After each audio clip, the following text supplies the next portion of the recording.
I got so much motherfucking design on right now. Break it down, bring it back, make it clap. I got 3 old thoughts, new block, where that day. Bitches on my line, and you know. Assalamualaikum warahmatullahi wabarakatuh. Yang saya hormati Bapak dosen Sunartin SPD MPD dan teman-teman yang saya banggakan. Perkenalkan, kami dari kelompok 1. Di sini kami akan membahas ciri-ciri keanekaragaman makhluk hidup. Yang beranggotakan saya atas nama Nuriana dan teman-teman saya ada Jessy Saridana, Ade Ayu Lestari, Novita Sari, Renanda Pratiwi, Putri Ameliana, Rinta Amanda Putri. Langsung saja kita ke pembahasan yang pertama. Pengertian keanekaragaman makhluk hidup.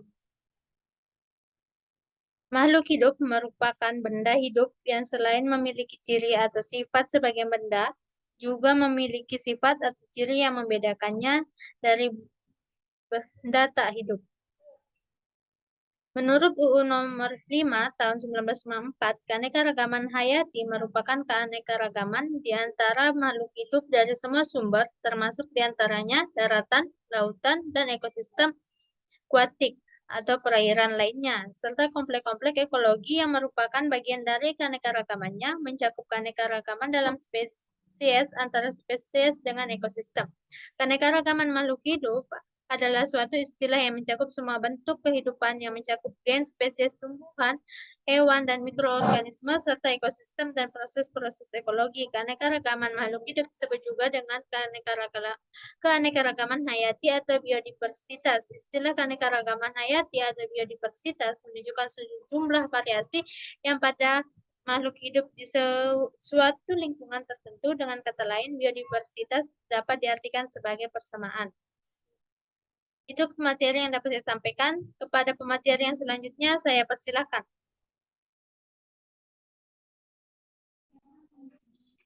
Baik, terima kasih atas kesempatan yang telah diberikan oleh moderator kepada saya. Saya, Renanda Pratiwi, akan memaparkan materi yang kedua, yaitu ciri-ciri makhluk hidup.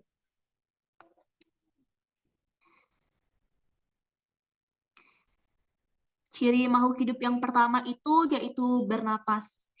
Bernapas atau respirasi merupakan proses pengambil oksigen dari lingkungan dan mengeluarkan gas karbon dioksida atau CO2 dari tubuh.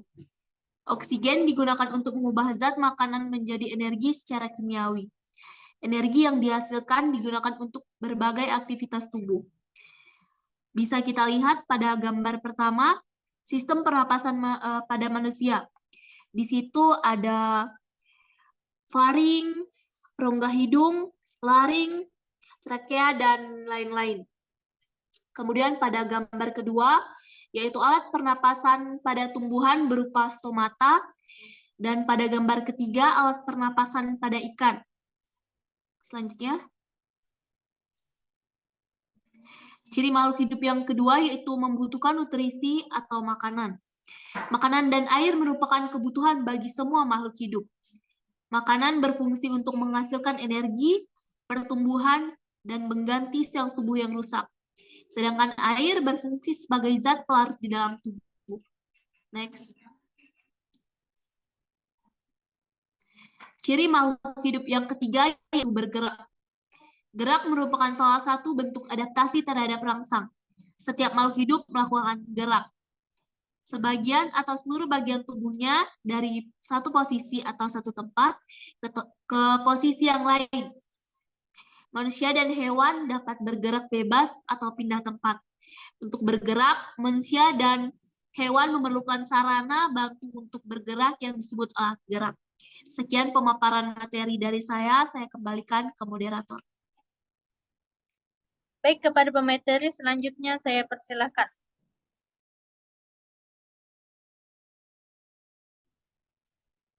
Baik, terima kasih atas kesempatan yang diberikan kepada saya. Saya Rinta Amanda Putri akan melanjutkan materi ciri-ciri makhluk hidup. Yang keempat yaitu menanggapi rangsangan. Menanggapi rangsangan merupakan aktivitas adaptasi suatu makhluk terhadap rangsangan dari lingkungannya. Bentuk aktivitas menanggapi rangsangan dapat berupa perubahan perilaku, psikologi maupun penampilan morfologi tubuhnya. 11 rangsangan dapat berupa cahaya, panas, dingin, bau dari gas, sentuhan, gravitasi, rasa, dan lain-lain. Manusia dan hewan menggunakan indera untuk mengenali adanya rangsangan. Bisa kita lihat pada gambar 6. Iritabilitas merupakan ciri makhluk hidup. Next.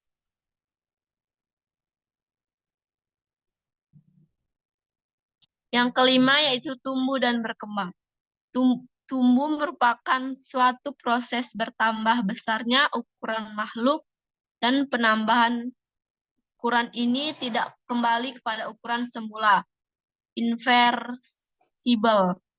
Sedangkan kembang merupakan kata dasar dari berkembang, yaitu suatu proses pencapaian kedewasaan, mulai dari bentuk atau keadaan sederhana, seperti biji ke bentuk atau keadaan yang makin kompleks, misalnya pohon. Bisa kita lihat pada gambar 7, salah satu ciri makhluk hidup adalah tumbuh dan berkembang. Selanjutnya, yang keenam yaitu berproduksi atau berkembang biak. Makhluk berkembang biak untuk mempertahankan atau melestarikan populasinya. Dalam proses perkembangan, sifat anak akan mewarisi sifat induknya. Perkembangan makhluk terjadi secara kawin, seksual sama dengan generatif. Dan tidak kawin, aksesual sama dengan vegetatif. Bisa kita lihat pada gambar 8. Itu salah satu contoh makhluk hidup yang berkembang biak, seperti hewan. Terima kasih atas kesempatan yang diberikan kepada saya. Saya kembalikan ke moderator.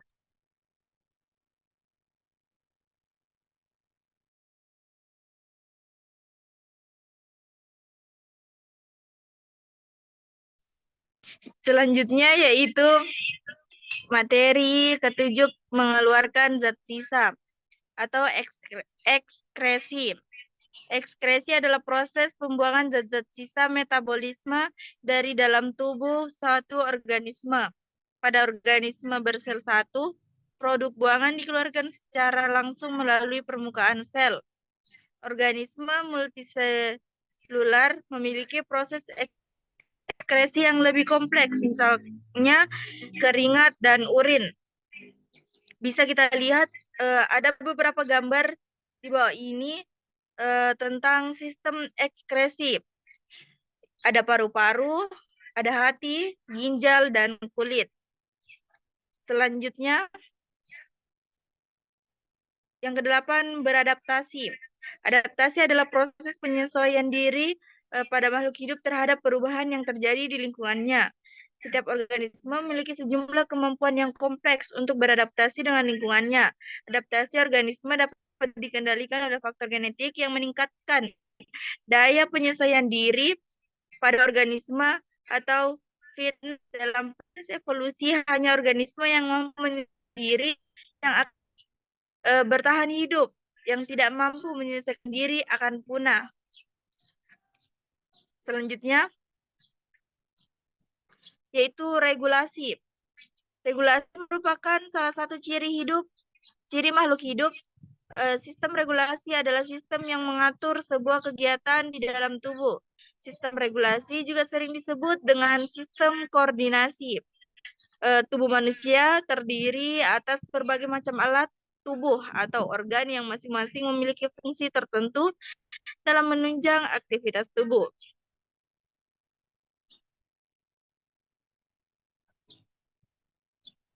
Baik, materi selanjutnya yaitu keanekaragaman makhluk hidup.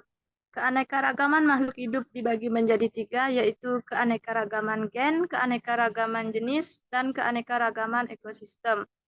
Di sini saya akan menjelaskan keanekaragaman gen. Gen merupakan faktor pembawa sifat keturunan yang terdapat dalam kromosom. Setiap susunan gen akan memberikan penampakan atau fenotipe, baik anatomi maupun psikologi pada setiap organisme. Keanekaragaman gen komposisi atau susunan jumlah faktor dalam kerangka dasar gen bisa berbeda-beda. Makhluk hidup tersusun atas unit satuan terkecil yang disebut sebagai sel. Dalam inti sel terdapat materi pembawa sifat yang disebut gen. Contoh dari keanekaragaman gen ini yaitu misalnya variasi jenis kelapa. Ada kelapa gading, kelapa hijau, dan kelapa kopior. Yang kedua, variasi jenis padi. IR, PB, Rejole, Sedani, Barito, Delanggu, Umiayu, dan sebagainya. Ada juga variasi jenis anjing.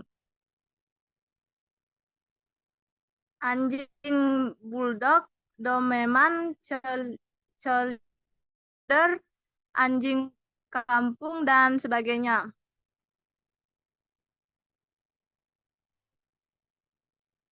Dua, keanekaragaman jenis. Keanekaragaman tingkat jenis menunjukkan adanya variasi bentuk, penampakan, dan frekuensi gen. Ekosistem yang kita miliki sangat beraneka ragam, sehingga jenis makhluk hidup yang ada pun sangat beraneka ragam.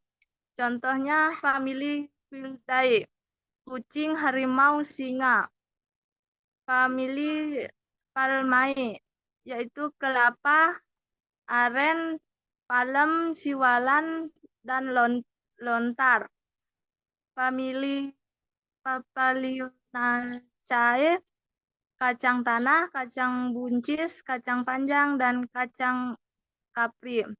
Familia Graminae, yaitu rumput teki, padi, dan jagung. Keanekaragaman jenis merupakan varian pada tingkat jenis atau genus makhluk hidup.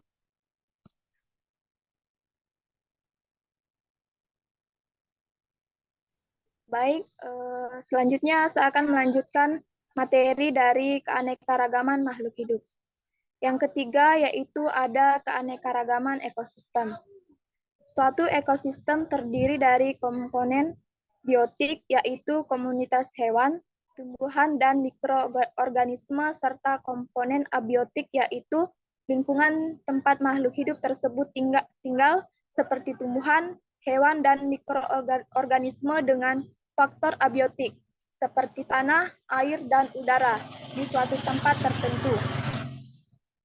Faktor abiotik yang mempengaruhi faktor biotik diantaranya adalah iklim, tanah, air, udara, suhu, angin, kelembapan, cahaya mineral, dan tingkat kesamaan. Adapun ekosistem perairan dapat dibagi menjadi ekosistem air tawar, ekosistem laut, ekosistem pantai, ekosistem hutan bakau, dan ekosistem terumbu karang.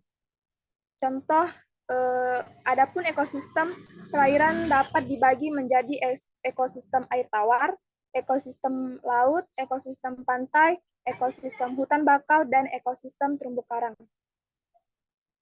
Lanjut. Adapun ekosistem perairan dapat dibagi menjadi ekosistem air tawar, ekosistem laut, ekosistem pantai, ekosistem hutan bakau, dan ekosistem terumbu karang. Satu, ada bioma gurun atau padang pasir jenis tumbuhan terbatas. Dua, ada bioma pada padang rumput atau savana didominasi. Tiga, ada bioma hutan hujan tropis didominasi pohon-pohon besar.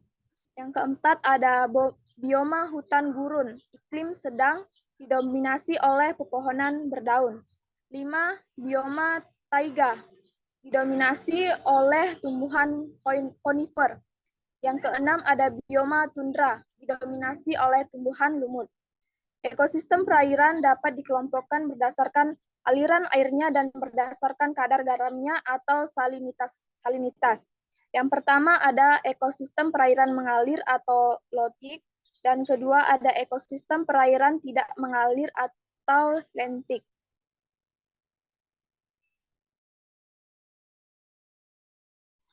Baik, penjelasan selanjutnya yaitu dampak perubahan iklim terhadap keanekaragaman makhluk hidup. Nah, yang pertama yaitu dampak langsung perubahan iklim terhadap keanekaragaman hayati.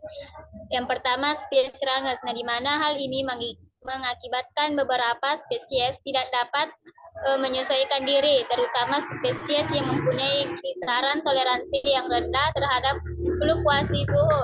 Yang kedua yaitu perubahan fenologi, di mana perubahan iklim akan menyebabkan pergeseran dalam siklus yang reproduksi dan pertumbuhan dari jenis-jenis organismenya. Sebagai contoh, migrasi burung terjadi lebih awal dan menyebabkan proses reproduksi terganggu karena telur tidak dapat dibuahi.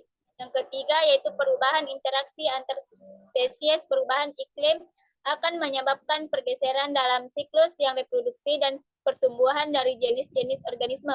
Sebagai contoh, migrasi burung terjadi lebih awal dan menyebabkan proses reproduksi terganggu karena telur tidak dapat dibuahi. Yang keempat yaitu laju kepunahan, di mana beberapa juta spesies yang ada sekarang ini merupakan spesies yang berhasil bertahan dari kurang lebih 0,5 miliar. Spesies yang diduga pernah ada kepunahan merupakan proses alami yang terjadi secara alami. Spesies telah berkembang dan punah sejak kehidupan bermula. Yang kedua yaitu dampak tidak langsung perubahan iklim terhadap biodiversitas. Yang pertama yaitu dampak terhadap ekosistem hutan. Jika kebakaran hutan terjadi secara terus-menerus, maka akan mengancam spesies flora dan fauna dan merusak sumber penghidupan masyarakat. Yang kedua yaitu dampak pada daerah kutub, di mana spesies-spesies yang tinggal di kutub seperti anjing laut dan beruang kutub juga akan mengalami kepunahan akibat pencairnya sejumlah es di kutub. Yang ketiga yaitu dampak pada daerah arid dan gurun. Dengan adanya pemanasan global yang menyebabkan perubahan iklim mengakibatkan luas gurun menjadi semakin bertambah. Yang keempat yaitu dampak pada ekosistem pertanian.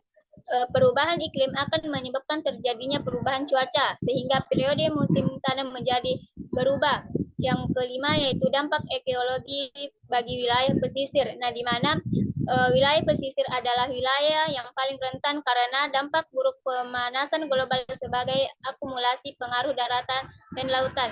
Baik, sekian dari penjelasan saya kembalikan kepada moderator. Baik, itulah materi yang dapat kami sampaikan. Kurang dan lebihnya mohon dimaafkan. Akhir kata, wabillahi taufiq wal hidayah. Wassalamualaikum warahmatullahi wabarakatuh. Bring it down, make it clap. I got 3 old thoughts, new block, where that bitches on my line, and you know